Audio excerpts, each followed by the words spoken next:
رمضان کی پہلی سحری تھی۔ آسمان گہرا نیلا تھا، ستارے مدھم ہو رہے تھے اور مسجد کے مینار سے ہلکی سی روشنی پھوٹ رہی تھی۔ گاؤں کی کچی گلیوں میں خاموشی تھی، صرف کہیں کہیں سے برتنوں کی آواز آ رہی تھی۔ اسی گاؤں میں ایک لوہار رہتا تھا۔ ایک بیٹا تھا، احمد، جو عمر میں کم مگر سوچ میں گہرا تھا۔ سحری کے وقت وہ دونوں ایک سادہ دسترخوان پر بیٹھے، کھجوریں، پانی اور تھوڑی سی روٹی۔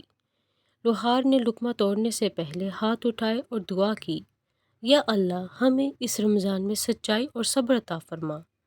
احمد نے باپ کی طرف دیکھا اور پوچھا، رمضان صرف بھوکا رہنے کا نام ہے؟ لوہار مسکرایا، نہیں بیٹا، رمضان نفس کو قابو میں کرنے کا نام ہے، سچ بولنے کا نام ہے۔ اگر انسان سچائی چھوڑ دے تو روزہ صرف بھوک بن جاتا ہے۔ احمد نے خاموشی سے سر ہلایا، مگر اس کے دل میں سوال باقی تھا۔ دونوں دکان کی طرف چل پڑے۔ کچی دیواروں والی چھوٹی سی دکان، دیوار پر لٹکے اوزار اور بیچ میں انگاروں سے بھرا ہوا بھٹی کا چولہا۔ بوڑھا لوہار گرم کر کے ہتھوڑا چلاتا، چنگاریاں اڑتی اور احمد حیرت سے دیکھتا۔ بیٹا، باپ نے کہا، لوہار، دکان سنبھالو، میں شام تک واپس آ جاؤں گا۔ احمد گھبرا گیا مگر سر ہلا دیا۔ کچھ دیر کے بعد ایک امیر تاجر آیا، صاف ستھرا لباس، مضبوط آواز، یہ ہتھوڑا کتنے کا ہے؟ احمد نے قیمت بتائی۔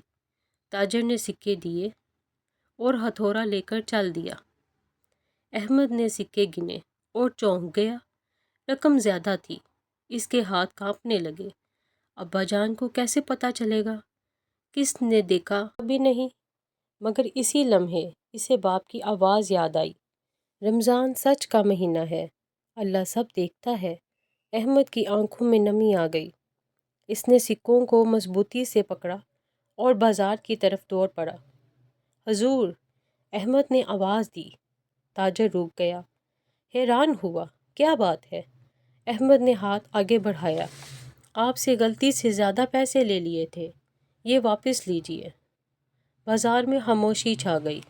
احمد کو غور سے دیکھا، بیٹا، تم رکھ سکتے تھے، احمد نے آہستہ کہا، رمضان ہے اور میرے ابا نے سکھایا ہے، سچ بولو۔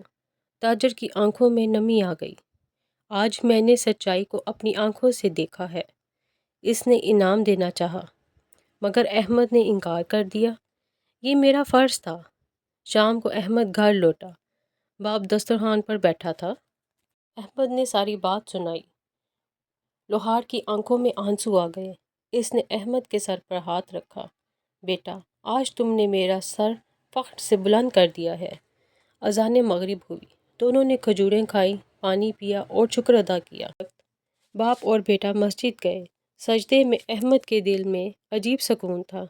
اسے لگا اس نے اپنے اندر کو لوہے اور آگ میں ڈال کر مضبوط بنا لیا ہے۔ اگلے دن وہی تاجر دکان پر آیا، آپ کا بیٹا خزانہ ہے، میں اسے اپنے کاروبار میں شامل کرنا چاہتا ہوں۔ لوہار نے مسکرا کر جواب دیا، میرا بیٹا پہلے سچائی کا شاگرد ہے، پھر تجارت کا۔ تاجر ہنس پڑا مگر اس کی آنکھوں میں عزت تھی۔ چاند آسمان پر چمک رہا تھا۔ احمد اور اس کا باپ گھر کے باہر بیٹھے تھے۔ ابا جان، کیا میں نے صحیح کیا؟ لوہار نے کہا، بیٹا، سچائی کبھی نقصان نہیں دیتی، شاید وقتی طور پر کم لگے مگر اللہ اس میں برکت ڈال دیتا ہے۔ احمد نے آسمان کی طرف دیکھا، اسے لگا جیسے چاند بھی مسکرا رہا ہو۔ اس سے ہمیں پتہ چلتا ہے کہ رمضان صرف بھوکا رہنے کا نام نہیں، یہ دل کو پاک کرنے کا مہینہ ہے۔ یہ سچائی، صبر اور شکر گزاری سکھاتا ہے، اور جو شخص رمضان میں سچائی اختیار کر لے وہ زندگی بھر مضبوط رہتا ہے، بالکل اسی لوہے کی طرح جو آگ میں جل کر چمک اٹھتا ہے۔